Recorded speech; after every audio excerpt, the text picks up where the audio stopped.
So I'll call this one idiots.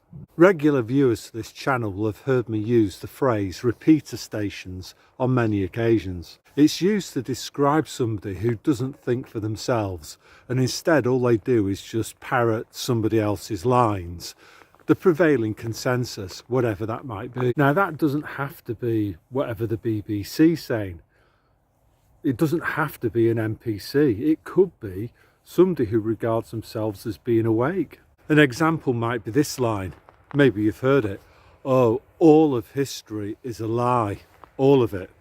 To that, I'd say, really? Like all of it? Now, obviously, I'm not talking about mad stuff like the moon landings, which are obviously faked, and those little things that nobody can see that begins with a V and allegedly causes people to catch diseases from other people. So I'm not denying that some absolute whoppers have been told.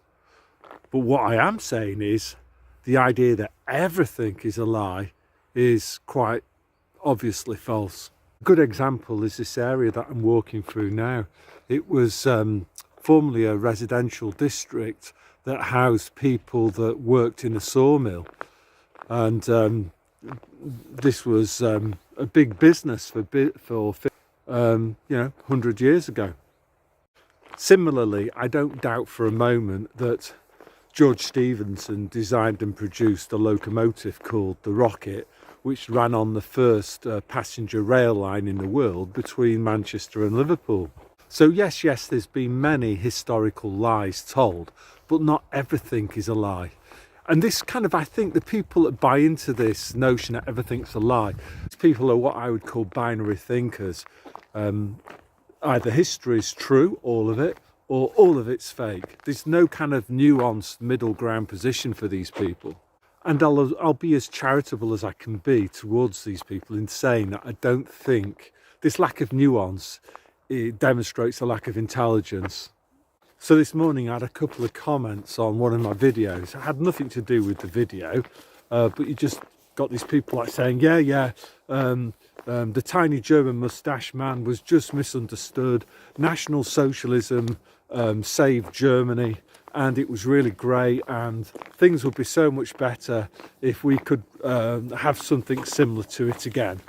Now, to these fools, what I would say to them, how I managed to shut them up, basically, is just, and I recommend you do this, if you encounter any of these like crazy revisionists, just ask them this question. Did the tiny German moustache man enjoy total power over the German people? You might also ask him, like, what sort of things did he do? And then maybe as a follow-up, you could ask the useful idiots, what happened to Germans who chose not to follow the edicts of the German National Socialist regime?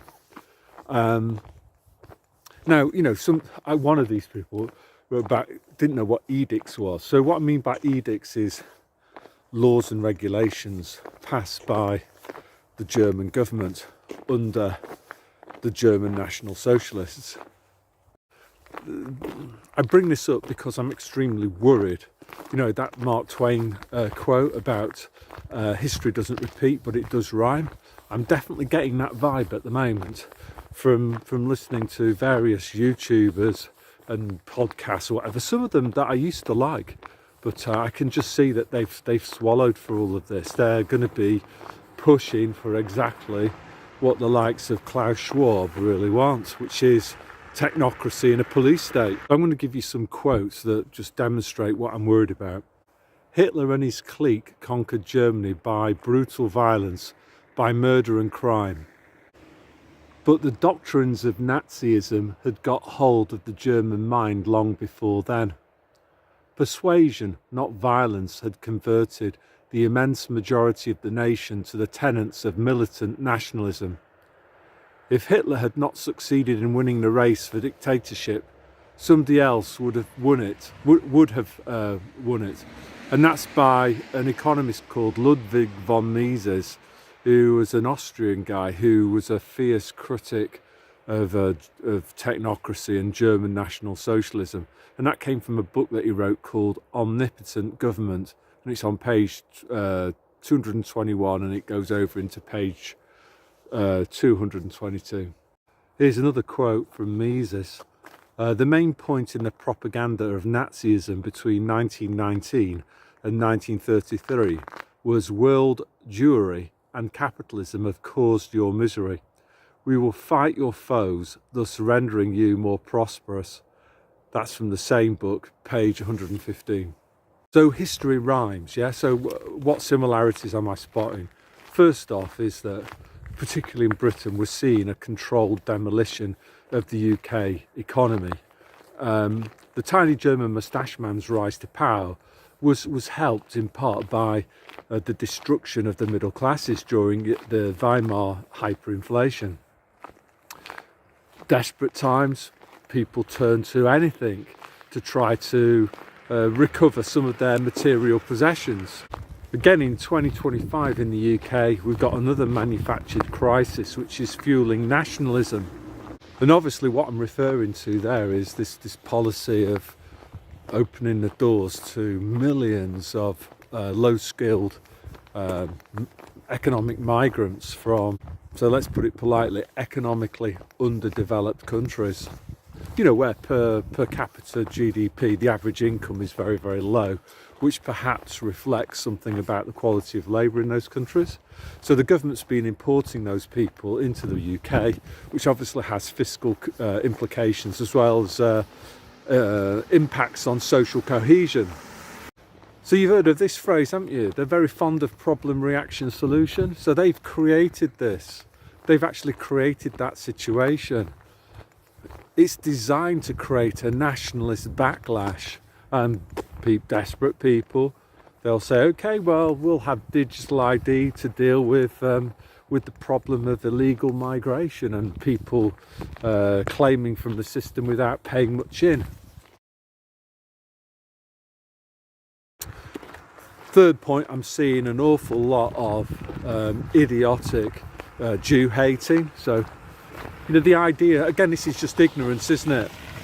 That if you look at what happened during the People's Pantomime, some of the worst restrictions, the worst anti-human behaviour from the government towards the people happened in Israel. But that doesn't stop these people from blaming an entire race of people, the Jews, for all of the world's problems and calling them like stupid names like the little hats. So again, these direct echoes to the 1930s of, you know, the National Socialists used the same scapegoat.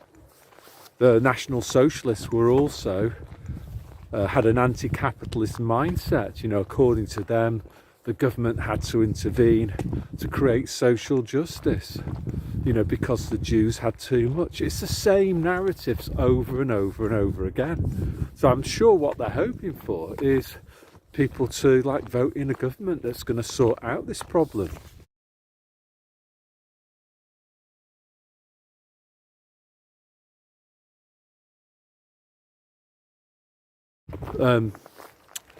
The fourth issue is again blaming what's called capitalism. So the capitalism is based on private property rights and voluntary exchange. So we don't have capitalism. We haven't had capitalism in the UK, proper capitalism, since 1914. What we've had since then is a form of technocracy, socialism in essence. So what am I seeing in 2025?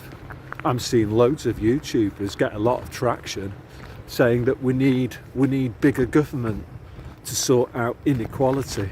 You know, I'm talking here, a good example, probably the best example would be this Gary's Economics. That's what he's like saying, like, come on, we need to have bigger, more powerful government. And that is exactly the type of world that Klaus Schwab and Tony Blair wants for us. Government is the problem.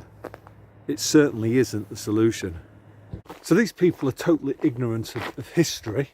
You know, so for example, they won't know that in National Socialist Germany, the tiny German moustache man had any Christian symbol located in government schools removed. You know, crucifixes, pictures of the Virgin Mary and stuff, Jesus Christ, replaced with pictures of portraits of the tiny German moustache man himself. They won't know that in the technocratic state, which was German National Socialism, jazz music was banned. They won't know that the government in that regime ran selective breeding. They passed laws and regulations that determined who could marry who and who could have children. This isn't the Action T4 programme. I've done videos about that. So do these people, do they actually deny that these things happen? That the National Socialist government spied on their own citizens? So that's all I want to say today, so God bless.